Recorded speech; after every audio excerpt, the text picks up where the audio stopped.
আর জামাত শিবির রাজাকার কিসের ভিত্তিতে রাজাকার, কোন ডেফিনেশনে রাজাকার? তো একটা অক্সিলারি ফোর্স, পাকিস্তানের আর্মি যুদ্ধের সময় বানাইছে, পত্রিকায় বিজ্ঞাপন দিয়ে মাইকে মাইকে ওয়াজ করে করে লোক রিক্রুট করছে, বেতনভুক্ত একটা ফোর্স। রাজাকারের দল তুলে ওই ডেফিনেশনে তো বিএনপিও রাজাকারের দল, জামাতও রাজাকারের দল। নিরাপত্তা নিয়ে যারা সরকারের ছত্রছায়ায় মিটিং করছে, সমাবেশ করছে, এই দায়টা শুধু তাদের। এখানে সবগুলো দলকে জড়ালে চলবে না। তারেক রহমান এখানে খুনটা কিভাবে করাইছে? যে মরছে সেও তার দলের, যে মারছে তাকেও বলা হচ্ছে তার দলের। তাহলে মিছিলটা হচ্ছে কি? মিছিলটা হইতেছে আমার ভাই মরল কেন, তারেক রহমান জবাব দে। জায়গায় আমি বলবো যে সব দলগুলো এইটার দায় নিবে না, সব দলের এই দায়টা না। এই দায়টা শুধুমাত্র সরকার যাদেরকে সহযোগিতা করছে, সরকারের ছত্রছায়ায় অন্য কোনো দল সহযোগিতা নিচ্ছে এবং নিজেরা নিজেদের মধ্যে এ টিম এবং বি টিম হিসেবে কাজ করছে। ছাত্রদল বিশাল সমাবেশ করলো, ছাত্রদলের সমাবেশ থেকে স্লোগান দেওয়া হচ্ছে জামাত শিবির রাজাকার, এই মুহূর্তে বাংলা ছাড়। এক শিশির 2 সিপি জামাত আর এনসিপি, 8,000-এর মতো হচ্ছে আওয়ামী লীগ করে লিস্টেড ওই রাজাকারদের তালিকার ভিতরে, 2,000 সামথিং হলো বিএনপি করে, জাতীয় পার্টি কিছু করে, জামাতের দেখলাম 35-37 জন। তাহলে রাজাকারের দল যদি কাউকে বলতে হয়, আপনি আওয়ামী লীগকে বলবেন। বিরতিতে যাওয়ার আগে যেটা বলছিলাম যে দেশে এই যে রাজনৈতিক বিশৃঙ্খলাগুলো হচ্ছে, সাধারণ জনগণ কিন্তু বলছে যে রাজনৈতিক দলগুলোই এর জন্য দায়ী। আমরা যদি দেখি যে মিটফোর্ডের ঘটনায় যেরকম আমরা দেখছিলাম যে বিএনপি চাপের মুখে পড়েছিল, ঠিক একইভাবে আবার দেখা গেল গোপালগঞ্জ ইস্যুতে গিয়ে এনসিপি একটা অন্যরকম চাপে পড়ে গেল। তারপর কিন্তু দেখা গেল কক্সবাজারের একটা ঘটনা ঘটলো, বান্দরবানেও দেখলাম আমরা এনসিপির একটা জনবিরোধ তৈরি হয়েছে। আসলে এগুলোর জন্য কিন্তু জনগণ বলছে রাজনৈতিক দলগুলো এর জন্য দায়ী। আপনি কি বলেন? দেখেন, যেটা মিটফোর্ড নিয়ে কথা বলেন, মিটফোর্ডের যে চাঁদাবাজি হিসেবে যেভাবে স্লোগান দেওয়া হলো, যেভাবে একটা প্রি প্ল্যান মিছিল করা হলো এতগুলো, এটা কিন্তু বিএনপির এইখানে আভ্যন্তরীণে কি হয়েছে, ওটা কিন্তু চাঁদাবাজি ছিল না, ওটার আভ্যন্তরীণ নিজেদের ব্যবসা নিয়ে দ্বন্দ্ব ছিল। সেটা ব্যবসা লিগ্যাল হতে পারে, ইলিগ্যাল হতে পারে, সেটা নিয়ে তাদের মধ্যে দ্বন্দ্ব ছিল। আমরা তো বলি না যে সব মানুষই ফেরেশতা আমাদের। তো আর অন্য যেটা গোপালগঞ্জ বা আপনার কক্সেস বাজার, এই জায়গাগুলোয় এগুলা যেটা আমি বলবো দেশব্যাপী যে সমস্ত অস্থিরতার দায়, এটা সব রাজনৈতিক দলের না। এই যায় হলো যারা মব করছে, যারা উস্কানিমূলক বক্তব্য রাখছে, দাবি না মানলে নির্বাচন করবে না, হতে দেওয়া হবে না, এইসব বলছে, সরকারের হেফাজতে যারা সমাবেশ করছে, এবং সেই হেফাজতে আমার যদি ভুল না হয় 12,000-এর বেশি পুলিশ ছিল, এই যে আপনার সোয়াদের যে প্রটোকল সেইখানে থাকে, এবং অন্যান্য বাহিনীর 3 স্তরের নিরাপত্তা। এই নিরাপত্তা নিয়ে যারা সরকারের ছত্রছায়ায় মিটিং করছে, সমাবেশ করছে, এই দায়টা শুধু তাদের। এখানে সবগুলো দলকে জড়ালে চলবে না। বিএনপির সাথে আপনি নিজে খেয়াল করে দেখেন কতভাবে দ্বন্দ্ব জড়ানোর চেষ্টা করছে, পায়ে পা দিয়ে ঝগড়া করার চেষ্টা করছে। বিএনপি কিন্তু ততবার ছুটে যাচ্ছে। 2-একটা বিচ্ছিন্ন ঘটনাকে বলা যায় না। এখন আপনার একটা দল, 2টা দলের মানুষ, তাদের অনুসারীরা একদম শত শত মানুষ নিয়ে মিছিল করলো, বাজে মন্তব্য করে, জঘন্য কথা বলে, নিম্নগামী কথা বলে স্লোগান দিল। আর বিএনপির যদি 1জন 2জন কোনোখানে, বিএনপি অনেক বড় দল, যদি বলে, সেটা কিন্তু সিমিলার হলো না। তো এই জায়গাগুলো আমাদেরকে বুঝতে হবে, এবং এই বুঝতে গিয়ে আপনি দেখেন আমাদের নেতা তারেক রহমান সাহেব বলেছেন, এই সরকারের পক্ষে গ্রহণযোগ্য নির্বাচন আয়োজন আদৌ সম্ভব হবে কি? এই প্রশ্নটা কিন্তু চলে এসছে। কিছু মাস আগে বিএনপির মহাসচিব একই কথা বলছিলেন যে সরকারের নিরপেক্ষতা নিয়ে যদি প্রশ্ন আসে, তাহলে আমরা দ্বিতীয়বার ভাববো যে তাদের অধীনে নির্বাচন করব কিনা, এই কথাটা। আবার আপনার দেখেন সেনাপ্রধান কি বলছে গতকালকে, যে শুধু দক্ষ প্রকৌশল তৈরি করলেই হবে না, বরং ভালো মানুষ তৈরি করতে হবে। মেসেজগুলো কিন্তু ক্লিয়ার কাট, যে কে কি খুঁজছে, কে কি নিচ্ছে, কে কাকে আপনার সহযোগিতা করছে, এইখান থেকে কিন্তু ক্লিয়ার হয়ে যায়। তো সেই জায়গায় আমি বলবো যে সব দলগুলো এইটার দায় নিবে না, সব দলের এই দায়টা না। এই দায়টা শুধুমাত্র সরকার যাদেরকে সহযোগিতা করছে, সরকারের ছত্রছায়া অন্য কোনো দল সহযোগিতা নিচ্ছে এবং নিজেরা নিজেদের মধ্যে এ টিম এবং বি টিম হিসেবে কাজ করছে।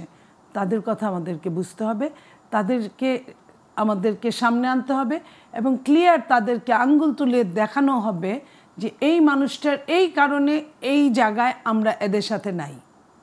সময় তো সেই সময়টা আসছে খুবই ঘনায়মান যে ক্লিয়ার হওয়ার জন্য, আরও ক্লিয়ার হওয়ার জন্য যে কেন আমরা নাই, কেন আমাদের সাথে নাই, এটা কিন্তু এখন দিনের মতো পরিষ্কার। আরও একটু পরিষ্কার হবে আরও কয়েকটা দিন গেলে, কারণ এখন প্রতিদিন একটা করে নতুন করে আপনার ইস্যু তৈরি হচ্ছে, প্রতিদিন আরেকটা করে সেই শেখ হাসিনার মতো পুরানো ইস্যুকে চাপা দেওয়া হচ্ছে।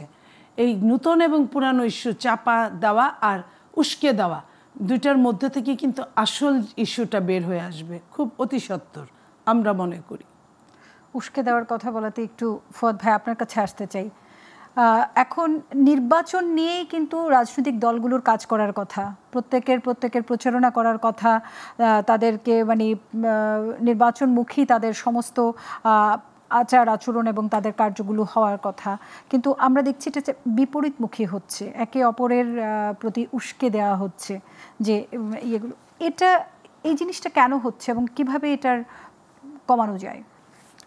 আমার কাছে মনে হচ্ছে যে যারা দিল্লির আধিপত্যবাদকে আবার কায়েম করতে চায়, এই পতিত আওয়ামী সরকারের একটা অংশ যারা সিভিল মিলিটারি ব্যুরোক্রেসিতে আছেন, এখনও গোয়েন্দা সংস্থাগুলোতে আছেন, এবং হচ্ছে যে আপনার দলগুলোর ভিতরে বিভাজন তৈরি করবার যে রাজনীতিটা তারা করছেন, এই ফাঁদে আমাদের বড় রাজনৈতিক দলগুলো সবাই জেনে না জেনে পড়েছে।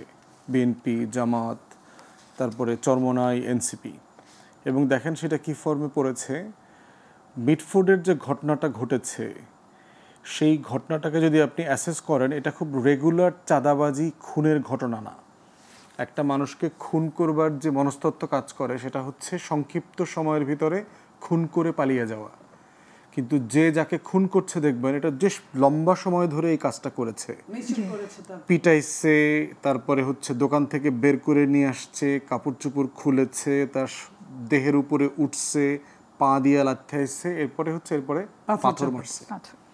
এবং এই পুরো ইনসিডেন্টটা সিসিটিভিতে রেকর্ডেড শুধু হয় নাই, প্রপার একদম খুবই সুন্দর ফুটেজ আছে, কোয়ালিটি ফুটেজ।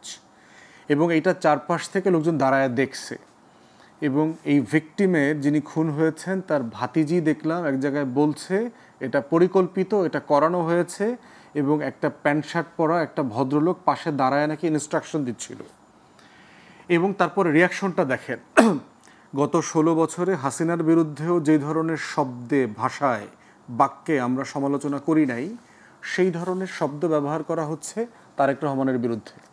তারেক রহমান এখানে খুনটা কিভাবে করাইছে? যে মরছে সেও তার দলের, যে মারছে তাকেও বলা হচ্ছে তার দলের। তাহলে মিছিলটা হচ্ছে কি? মিছিলটা হইতেছে আমার ভাই মরল কেন, তারেক রহমান জবাব দে। তোমার ভাই কোথায়? কার ভাই মরছে? মানে লোক মরছে তো তারেক রহমানের দলের লোক মরছে। এবং তারেক রহমান ইতিমধ্যে ইনভেস্টিগেশন করতে বলছে, তার কোনো দলীয় পদ আছে কিনা সাসপেন্ড করতে বলছে, সরকারকে বলছে ফৌজদারি অপরাধের বিচার করবার জন্য। এবং দেখেন এটার বিপরীতে কি হইল, বুয়েট, চুয়েট, ঢাকা বিশ্ববিদ্যালয়, বিভিন্ন জায়গাতে মানে একদম মানে ব্যানার ছাড়া মিছিল দেখলাম, ডজন ডজন মিছিল তারেক রহমানের বিরুদ্ধে। এবং যেই ভাষায় মিছিলগুলো হচ্ছে, আমরা যারা রাজনীতি করি, মনিয়া পাশা দেখলেন না কিছুক্ষণ আগে তো আমরা দ্বিমত করলাম, কেউ কারো বাপমা তুলে কথা বলা লাগে নাই তো। আমরা ঐকমত্য কমিশনে প্রত্যেক দিন বিএনপির সাথে দ্বিমত করছি, জামাতের সাথে দ্বিমত করছি, এনসিপির সাথে দ্বিমত করছি, কিন্তু কাউকে তো স্ল্যাং ব্যবহার করতে হয় না, গালি দিতে হয় না। তাহলে এটা কেন করা হচ্ছে? কাউন্টারে দেখেন পরের দিন ছাত্রদল বিশাল সমাবেশ করলো।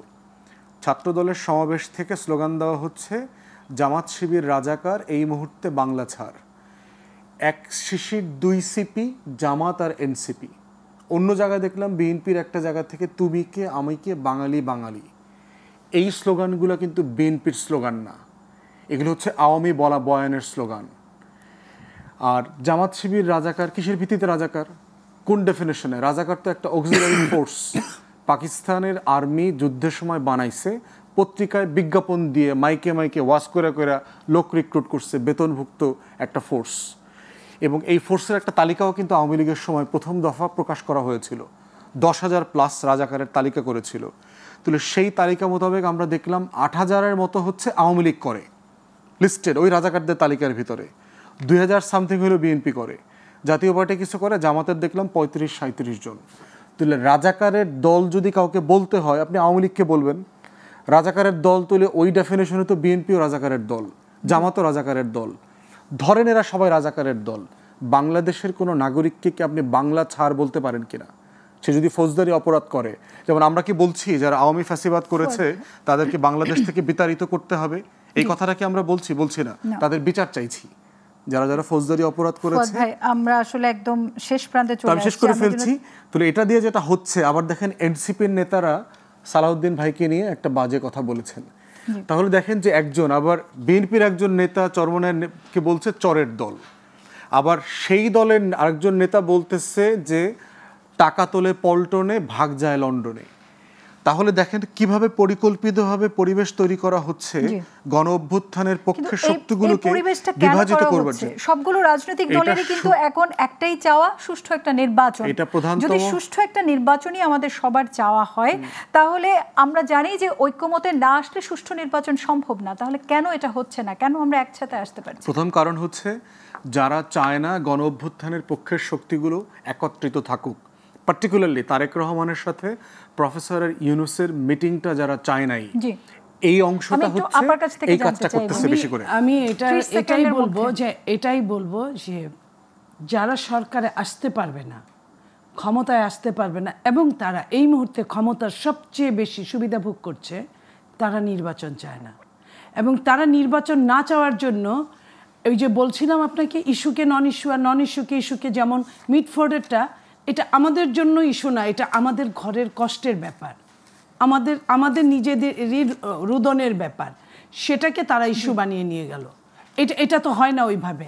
আবার নন ইস্যু যেটা আপনার, যেমন ধরেন আসবো আবার, আমি শেষ করে দিচ্ছি, যেমন ধরেন গোপালগঞ্জে মিছিল করবে, মিটিং করবে, সব কিছু করবে, সব ঠিক আছে, কিন্তু যাওয়ার আগে কবর ভাঙচুর হবে, কবর ভেঙে ফেলবে, তারপরে এসে জিয়া রহমানের কবরকে ধরবে, তারপরে আবার মুজিববাদ, মুর্দাবাদ, এই জিনিসগুলা, এইগুলা হলো নন ইস্যু। আমরা অবশ্যই চাইবো একটা আগামীতে যেন একটা সুষ্ঠু এবং সুন্দর নির্বাচনের দিকে, এবং সবগুলো দলের যেন দূরত্ব কমে আসে।